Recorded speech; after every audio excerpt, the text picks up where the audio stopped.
প্রকল্প যে প্রকল্পে আপনারা আবেদন করেছিলেন সেই প্রকল্পটা ফিজিক্যালি এক্সিকিউট করতে হবে বা আপনাকে রূপায়ণ করতে হবে মাঠে।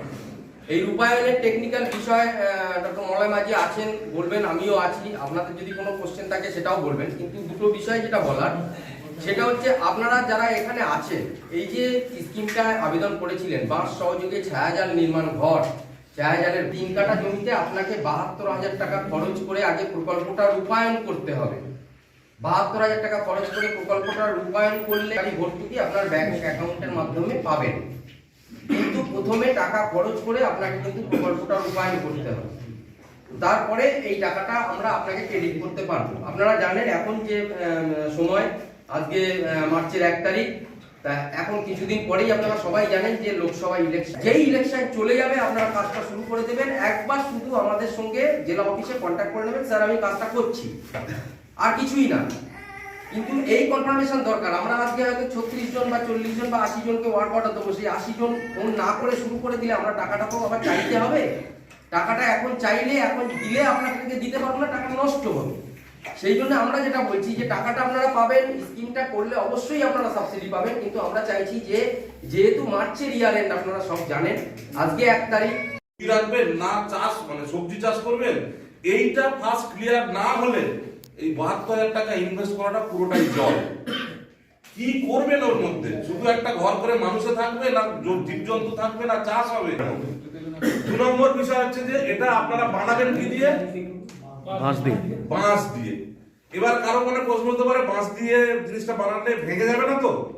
মনে হচ্ছে না ভেঙে যাবে, ঝড়ে ভেঙে যেতে পারে। হ্যাঁ, ঝড়ে ভেঙে যেতে পারে, এটা একটা ভালো জিনিস। 3 নম্বর হচ্ছে যে এটা অন্যরকমও জিনিস আছে, মানে লোহা দিয়েও বানানো যায়। আপনারা যেহেতু বাঁশ দিয়ে বানানোর দরখাস্ত করেছেন, সেই জন্য বাঁশ দিয়ে বানানোর জন্য আপনারা সুযোগ। 20 মিটার একদিকে লম্বা, এরকম 20 মিটার লম্বা আর 10 মিটার চওড়া। ধরুন আমি স্কোয়ার করছি, মানে চৌকো করছি। চৌকো যদি করি, এদিকটা 20 মিটার, আয়তকার করছি। ধরুন এদিকটা 20 মিটার, এদিকটা 10 মিটার। 10 মিটার মানে মোটামুটি 30 ফুট, আর 20 মিটার মানে মোটামুটি 60 ফুট। 60 ফুট বাই 20 ফুট আমার এরকম একটা লম্বা বা আয়তকার ঘর বানাতে হবে। তো তার জন্য কথা হচ্ছে যে এই যে জায়গাগুলো, প্রথম একটা জিনিস বিষয়ে মাথায় রাখতে হবে, বাঁশ দিয়ে তো সব জিনিসই হয়। এরকম সরু বাঁশও হয়, আবার মোটা বাঁশও হয়। আমি যখন বাঁশের চালা দিয়ে বাঁশের চালা করি, গরুর চালাই হোক, রান্না চালাই হোক, শক্ত বাঁশ যে বাঁশগুলো ব্যবহার করি, খুঁটি যেগুলো করতে হবে সেগুলো এরকম মোটা বাঁশ দিয়ে করতে হবে।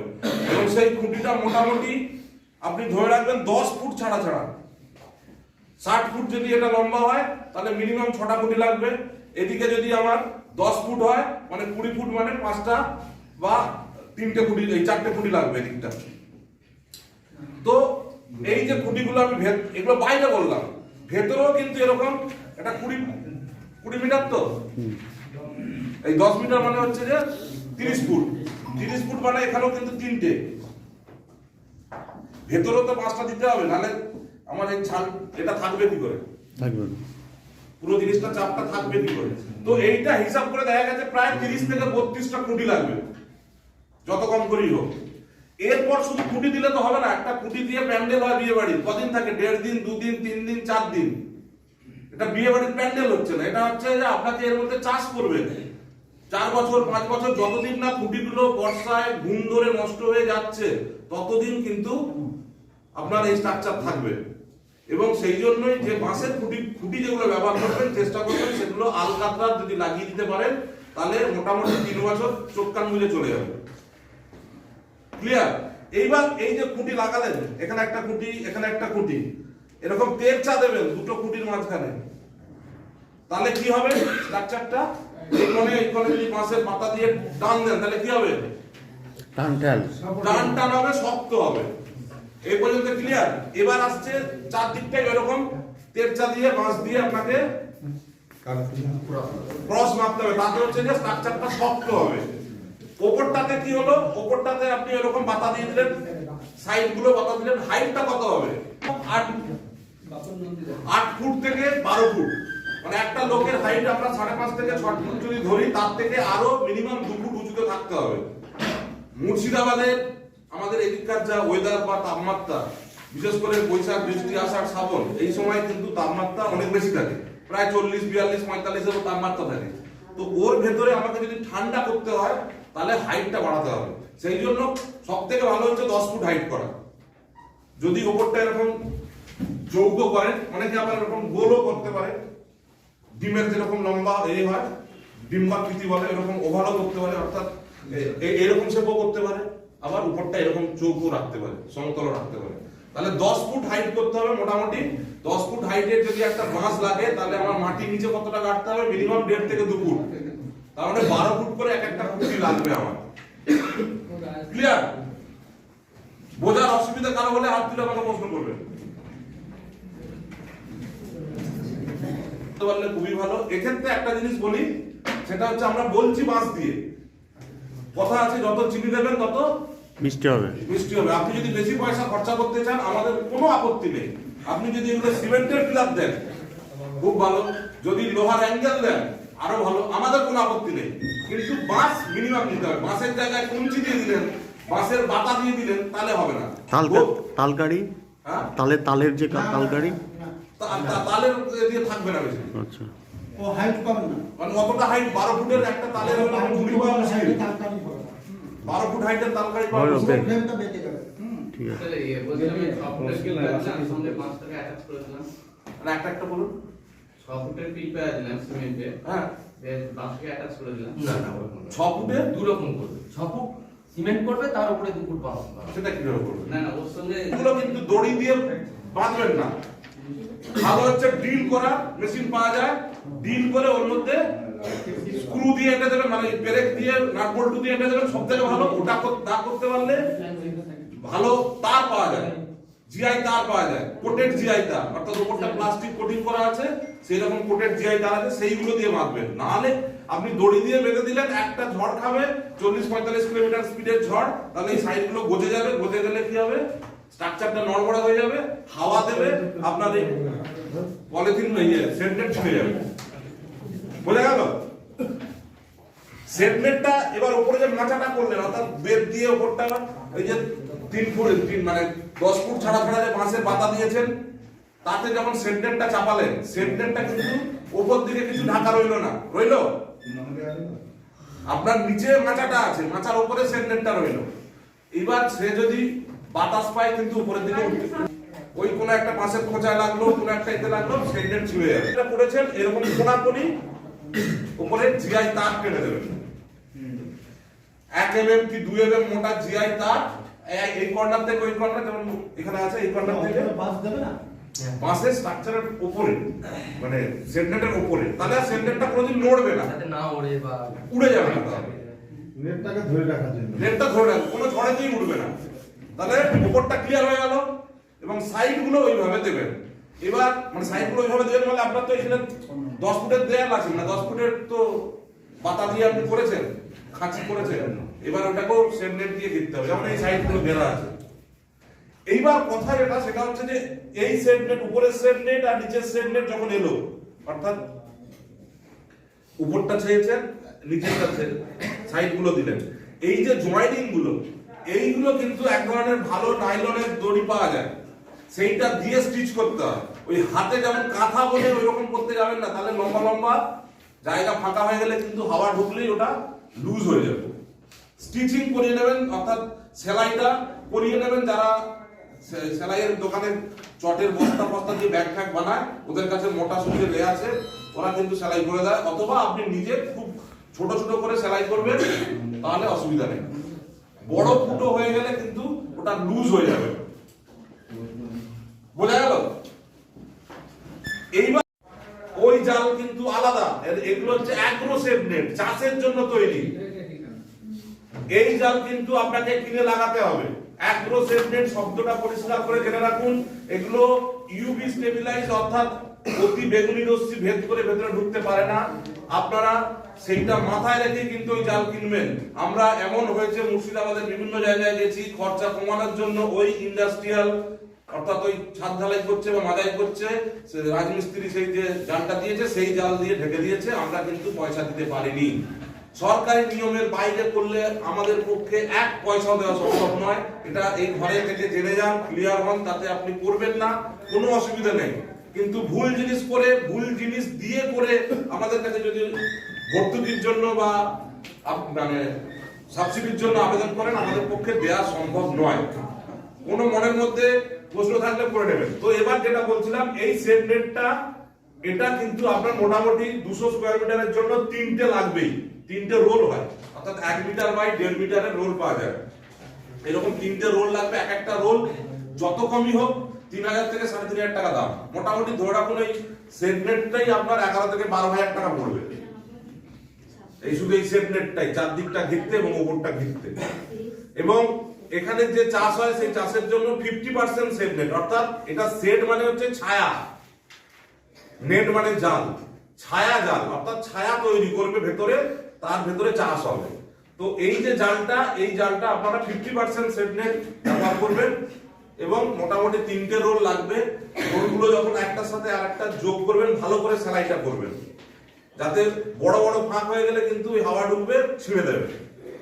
তো একবার যদি ঠিকঠাক করে লাগানো যায়, আমাদের বিগত 10-15 বছরের অভিজ্ঞতা সব সাহেবেরই, পশ্চিমবাংলার কোনো জায়গাতেই 2.5 থেকে 3 বছরের আগে আয়লা, লেলা, তার এই সমস্ত বড় বড় ঝড়, অর্থাৎ 100 কিলোমিটারের বেশি স্পিডে ঝড় না এলে এগুলো ছিঁড়বে না। পরিষ্কার জল পড়বে অথবা উপর থেকে ঘুরে ঘুরে ফোয়ারার মতো জল পড়বে। এই জল পড়ার সিস্টেমটা আপনাকে ওর মধ্যে লাগাতে হবে 200 স্কয়ার মিটার এরিয়াতে। সেই 200 স্কয়ার মিটার এরিয়াতে জল পড়ার সিস্টেমটা লাগাতে মোটামুটি যা খরচা 18 থেকে 20,000 টাকার বেশি নয়। পাইপ দেবে, ওই নজলগুলো দেবে, একটা ছোট ফিল্টার দেবে, এইরকম টোটাল সিস্টেমটা নিয়ে আপনার 18 থেকে 20,000 টাকা পড়বে। এই সব জিনিসটাই আপনাকে যদি করতে হয়, তাহলে বাঁশ, পেরেক, জাল, জলের সিস্টেম সব নিয়ে খরচাটা হবে প্রায়, এবং লেবার সব নিয়ে খরচাটা হবে 70 থেকে 72,000 টাকা। এই টোটাল খরচাটা করলে আপনি সাবসিডি বা ভর্তি 36,000 টাকা পাবেন। এই হচ্ছে যে টোটাল গল্প বা বিষয়। এই স্কিমটার একটা আমাদের কাছে স্পেসিফিকেশন আছে, যারা চাইবেন তাদেরকে আমরা সেই স্পেসিফিকেশনটা পাচ্ছেন তো নাকি?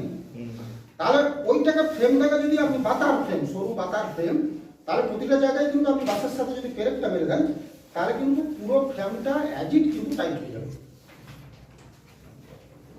আর বোঝা গেছে? এরপরে আমি চাষটা নিয়ে ইয়ে করছি। আমরা যখন ধরুন এই যে খরচার যে হিসাব বলা হলো, একটা 200 স্কয়ার মিটার জায়গাতে করতে, এই ফ্রেমটা করতে 72,000 টাকা খরচ আছে। তাহলে 72,000 টাকা খরচ করে আমি একটা মাঠ, আমার সেই জমিটাকেই ব্যবহার করছি, যে জমিটায় আমি চাষ করতাম।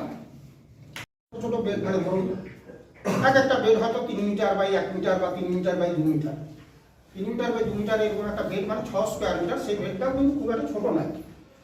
এইরকম যদি আমি 10টা-12টা বেড করি ছোট ছোট, আমি মাঝখানে এরকম একটা চ্যানেল দিলাম, আর বেডের মধ্যবর্তী যে এগুলো এরকম একটা ছোট ছোট করে চ্যানেল দিলাম, তাহলে কি হচ্ছে, চ্যানেলের যে মাটিটা আছে সেই মাটিটা তুলে দিলেই তো বেড হয়ে যায়। হয়তো নাকি চাষবাসে হয়তো, তাই আলাদা করে বেড উঁচু করার কোনো দরকার নেই, আছে কি না? তাহলে আপনি বড় কারণ হয় এখান থেকে এসে। তারপরে বিভিন্ন জায়গায় কিন্তু ভেন্ডি কিন্তু এখনো ফলন শুরু হয়নি, এবং ভেন্ডির ফলনটা শুরু না হওয়ার জন্য এরপরে যে ভেন্ডিটা আসবে, মার্চ মাসের শেষের দিকে যে ভেন্ডি আসবে বা ঢেঁড়স যেটা বলা হয়, সেটার দাম কিন্তু আর বেশি পাবে না। আর দাম কিন্তু বেশি পাওয়া যাবে মার্চ মাসের শেষের থেকে ভেন্ডির দাম কিন্তু বহু কমে যাবে। অর্থাৎ অসময়ে যে চাষগুলো হয় সবজির বিভিন্ন, মানে ছোটখাটো যে সবজিগুলো, যেমন ধরুন ধনেপাতা, পালক শাক, ভেন্ডি বা অন্যান্য যে চাষগুলো আছে, যেগুলো অসময়ে করলে পয়সাটা পাওয়া যায়, অসময়ে যদি একটু সিম করা যায়, বিন করা যায়, ক্যাপসিকাম সেটমেন্ট হাউস হবে না, ক্যাপসিকাম টমেটো সেটমেন্ট হাউস হবে না। হ্যাঁ, ওর জন্য পলি হাউস দরকার আছে। খুব কমন যে সবজিগুলো, সব থেকে ভালো হচ্ছে যে আপনি যদি অগাস্ট মাসে ধনেপাতা এবং পালক শাক করেন, তাহলে এই ছোট্ট সেটমেন্ট হাউস থেকে কিন্তু 30-40,000 50,000 টাকা হবে। এবং তার সাথে কিছু কিছু ওই যে লতানো গাছগুলো, যেমন ধরুন উচ্ছে আপনার যখনই দেখবেন পুজোর আগে থেকে, পুজোর ঠিক আগে থেকে অক্টোবর অগাস্ট মাস থেকে উচ্ছের দামটা কিন্তু বাড়তে থাকবে। বাইরের আপনি ইয়ে তো করতে পারবেন না, কারণ ঠান্ডা ওয়েদারটা পড়ে গেলে বাইরে খুব একটা ভালো হবে না। যদি সাইডগুলোতে উচ্ছে কিছুটা সিম, কিছুটা বিনস, এই ধরনের গাছগুলো যদি করেন তাহলে কিন্তু আনুষঙ্গিক যে পয়সাগুলো অর্থাৎ মাসে 4-5 হাজার টাকা 6 হাজার টাকা কিন্তু ওই কয়েকটা গাছ থেকে চলে আসবে। আর মাঝখানটায় আপনি কিছু কিছু ক্রপ করুন, যেমন ধরুন ফুলকপি ভালো হবে, ব্রকলি ভালো হবে, বাঁধাকপি ভালো হবে অসময়ে, অর্থাৎ পুজোর সময় তুলে ফেলতে হবে অক্টোবর মাসে। তারপরে কিন্তু আপনার ওই ফুলকপি বলুন, বাঁধাকপি বলুন বা যাই বলুন, আর দামটা কিন্তু পাবেন না। এই পার্টিকুলার এই ক্রপগুলো হতে পাবেন। আর তাছাড়া যেটা সব থেকে ভালো হবে, যদি চারার ব্যবসা করেন, অনেকে দেখবেন আমাদের ওইদিকে দক্ষিণবঙ্গে, বিশেষ করে দক্ষিণ 24 পরগনা, উত্তর 24 পরগনা, নদিয়া, এখানে চারার একটা হিউজ বিজনেস হয়। এরকম গোছা গোছা করে বেগুনের চারা বান্ডিল করে, গোছা গোছা টমেটোর চারা, গোছা গোছা লঙ্কার চারা, প্রচুর বিজনেস হয়। গাদামারা হাটে প্রচুর বিক্রি হয়। এই উত্তর 24 পরগনায় যে গাদামারা আছে, বেলডাঙ্গাহাটও হয়, বেলডাঙ্গাহাটও হয়। বেলডাঙাতে হয়। সেটনেট হাউসের চারা কিন্তু অসাধারণ তৈরি হয়, অসাধারণ তৈরি হয়। 3 কাঠায় যদি প্ল্যান করে যে আমি ধরুন হয়তো 10,000 আমি বেগুনের চারা করলাম, বা 20,000, 1010 টমেটোর চারা, 15,000 টমেটোর চারা, কিছুটা লঙ্কার চারা, ফুলকপির চারা, বাঁধাকপির চারা, হ্যাঁ প্লাগ ট্রেতেও চারা তৈরি করা, এখন সেই ট্রে বেরিয়েছে দেখেছেন তো। এইগুলো সেটনেটের মধ্যে রাখলে কিন্তু এর গ্রোথ কিন্তু বাড় বৃদ্ধিটা অনেক বেশি হবে। আর কিছু কিছু সবজি, যে সবজিগুলোর কথা বললাম, এই বছরই নওদাতে একজন সেটনেট হাউস পেয়েছে। সে 3 কাঠা জমিতে, আমি বললাম তুমি কিছুই করতে পারে না, এই ধরুন ডিসেম্বর মাসে পেয়েছে, তুমি জানো হয়তো। নওদার ওইদিকে একটি ছেলে, ওকে বললাম তুমি ভেন্ডিটা ছড়িয়ে দাও, যেটা খোলা মাঠে করছো। ওর ভেন্ডির গাছ, যাদের খোলা মাঠে, এবছর তো ভেন্ডির গাছের গ্রোথ ভালো নেই, মানে ভেন্ডির কিছু কিছু রোগের সমস্যা হচ্ছে। ওর ভেন্ডি গাছ কিন্তু আজ থেকে 1 মাস আগে এত বড় গাছ হয়ে গেছে। ভেন্ডিও বেচাই হয়ে গেছে একবার, ভেন্ডি গাছ তুলে দিয়েছে। আর আপনারা কোনো খোলা মাঠে ভেন্ডিটা বাজার জন্যই করতে পারবেন না। কালকেও বেলডাঙ্গা গেছিলাম, এই বেলডাঙ্গার এই পোর্শনটা গেছিলাম, বহরমপুরের এই জায়গাটা, বহরমপুর বেলডাঙ্গার ঘোড়াটা। ভেন্ডি গাছ কারো বড় না, কারো হয়েছে বড় ভেন্ডি গাছ? আমার এই আজকে 1.5 মাস আগেও দেখেছি, 1.5 মাস আগেও দেখেছি এইটুকু, আর এই 1.5 মাস পরে দেখছি এইটুকু। ওই গাছে ভেন্ডি হবে না। ভেন্ডি হলেও যে গাছ, যেটুকু গাছ হবে মার্চ মাসের শেষে বা এপ্রিলের প্রথম দিকে ভেন্ডি হবে, তখন অটোমেটিক কিন্তু ভেন্ডির দামটা কমে যাবে। কিন্তু আপনি এখানে ভেন্ডিটা করে দেখুন, এই 3 কাঠা জায়গায় আপনার তো ভেন্ডি ছড়িয়ে দেন, লাইনে ছড়িয়ে দেন, আপনার তো মাপ করেন না। মাপে বলে যে এই 1 হাত জায়গায়, এই যে 1 হাত জায়গা, মানে 1.5 ফুট, এই 1 হাত জায়গায় 4টে গাছ দিতে হবে। আপনার তো এর মধ্যে 10টা-12টা গাছ থাকে, হ্যাঁ 10-12টা গাছ থাকে তো। এটা চাষের ডিমেরিট। এত ঘন লাগানোটাও ঠিক না। আপনারা তো এরকম ভেন্ডির বীজটা ছড়িয়ে দেন। আমাদের বোনা, বোনা ছড়া কি ছড়া নাকি? আমাদের লাইন থাকে না। না, লাইটিও হবে, যেগুলো আপনি করছেন, কিন্তু সেইগুলোকে অসময় করার চেষ্টা করুন, তাহলে আরাম। সেটনেট হাউসের থেকে চারা তৈরি করা, এর থেকে ভালো আর কিছু জায়গা নেই। চারার গ্রোথ ভালো হবে, শিকড়ের বৃদ্ধি ভালো হবে, চারা বেশি হেলদি হবে, অর্থাৎ সতেজ চারা তৈরি হবে, এবং চারা অনেকটাই রোগ পোকা, রোগ জীবাণু এগুলো মুক্ত হবে। আর তাছাড়া যেটা করতে পারেন, অসময়ে ধনেপাতা এবং পালক শাক, অর্থাৎ এটাকে মাথায় রাখতে হবে। এই ধনেপাতাটা আষাঢ় শ্রাবণ মাস, ভাদ্র মাস, আশ্বিন মাস, এই আশ্বিন মাস পর্যন্ত ধনেপাতা পালক শাকটা তোলার চেষ্টা করুন, ভালো পয়সা পাবেন। আর পালক শাক করতে কত টাইম লাগে, আর ধনেপাতা করতে কত সময় লাগে? 1-1.5 মাসের তো ফসল। তবে বেড তৈরি করতে হবে। বলছে আমার একটা প্রশ্ন, বলছি জলের যে লাইনটা বা এর কাছে ওই ডেলিভারি পাইপের মুখে একটা রে লাগানো থাকে, ঝাড়ির মতো লাগানো থাকে, ওইটা দিয়ে জল দেন। ওইটা কিন্তু এই সিস্টেম নয়। আমাদের যেটা, যেহেতু এটা সুরক্ষিত চাষ, সেই জন্য আপনাকে আলাদা একটা জলের ব্যবস্থা ওখানে রাখতে হবে, হয় উপর দিয়ে ঝরছে বা এইভাবে ঘুরে পড়ছে। এটা হচ্ছে যে বেস্ট। এবার আপনি কি চাষ করবেন বলুন, ওখানে যে ঝাড়ি দিয়ে জল দেবেন, কি চাষ করবেন? আমরা ধনেপাতা এসব শাক, তো ওটা তো ভালো হচ্ছে যে উপরে শুধু ঝুলিয়ে দিন দুটো। আপনাকে তো বলছি না বিশাল কিছু, ওগুলোর খরচাও বেশি না পুরো। আচ্ছা, ওনাকে নিয়ে বাইরে থাকুন না, অসুবিধা হলে আপনি বাইরে থাকুন। ওনার জন্য এই 48টা 48টা নজলের দাম হচ্ছে 50টা, যদি নজলের দাম করি 1500 টাকা করে, 3 15 4500 টাকা, 5000 টাকা। আর পাইপে পড়বে 5 থেকে 7000 টাকা। তো 15000 টাকা খরচা করলেই আপনার আজীবন হয়ে গেল। যা চাষ করবেন শুধু সুইচ দেবেন তাহলেই ওটা ঘুরবে, বা পাম্পের সাথে মোটর লাগাবেন তাহলেই হবে। এবার আপনি যদি বলেন যে আমি খরচা কমানোর জন্য ওটা বলছি, তাহলে আপনি স্ট্রাকচার করবেন না। স্যার জমিতে তো ইলেকট্রিকের ব্যবস্থাই নেই। ইলেকট্রিক ব্যবস্থা আপনি হুন্ডা পাম্প করে তো জল দেন। আমি সুইচ মানে বলছি কারেন্টের সুইচ নয়, আপনি তো পাম্প চালান। যে কোনো পাম্প চালালেই হবে, সেই পাম্পের জলটা নিয়ে ওতে পাইপে ফিট করলে ওটা ঘুরবে, সেই ব্যবস্থাটা থাকতে হবে। জলের ব্যবস্থাটা একটা আলাদা রাখতেই হবে, নালা দিয়ে জল দিয়ে হবে না এই চাষটা। এবার আপনি যেখান থেকে ইচ্ছা সিস্টেম আমরা অনেক আগে করে এসেছি। আমি আবার বলছি বারবার, দরকার নেই আপনার করা, আপনি ভুল যেন দরখাস্ত করেছিলেন, কিন্তু আপনি দরখাস্ত অনুমতিপত্র পাওয়ার পর গিয়ে ভুল জিনিস করে আমাদের কাছে যদি আবেদন করেন যে আমাকে সাবসিডি দেওয়া হোক, আমরা পারবো না। এবছর 19 খানা কেস এরকম সারা জেলা জুড়ে বাদ গেছে, গত বছর 13 খানা বাদ গেছে। হাজার চেষ্টা করেও কিছু করা যাবে না, তখন আমরাও তো একটা নিয়মের মধ্যে আছি। সেই জন্য যে জিনিসটা পারবেন, যারা পারবেন তারাই করবেন, যারা পারবেন না কোনো করার দরকার নেই। সরকারি সুযোগ দেওয়া হচ্ছে মানে কিন্তু বিষয়টা এটা নয় যে আমি একটা কোনো মতে প্যান্ডেলের মতো করে দিয়ে 4টে পাইপ এনে দেখিয়ে দিলাম, আমাকে 36,000 টাকা দিয়ে দেবে, অসম্ভব। মেন জায়গাটা কোথায় জানেন তো? আপনি যখন 72,000 টাকার বিল আমাদের জমা দেবেন, আমরা তখন দেখবো যে কটা বাঁশ লাগিয়েছেন আর কটা পেরেক লাগিয়েছেন এবং কত টাকার বিল দিয়েছেন। এমন স্ট্রাকচারে গেছি, আমি ঘটনাগুলো এই কারণে আপনাদের পরিষ্কার করে দিচ্ছি, এমন স্ট্রাকচারে গেছি বিল দিয়েছে 108 খানা বাঁশের, লাগিয়েছে 18 খানা বাঁশের। আমার বাবার পক্ষেও সম্ভব নয় তাকে সাবসিডি দেওয়া। সঠিক জিনিসটা সঠিকভাবে জেনে যান। হ্যাঁ, কেউ করেছে 200 স্কয়ার মিটার, তার হয়েছে হয়তো 4টে 5টা 10টা বাঁশের কম আছে, জিনিসটা তার উদ্দেশ্যটা হচ্ছে যে হ্যাঁ ভাই আমি এর মধ্যে চাষ করার জন্যই করেছি, আমার 2-1টা জিনিস হয়তো ভুল হয়েছে, সেটা আলাদা জিনিস। কিন্তু কেউ আমাকে বিল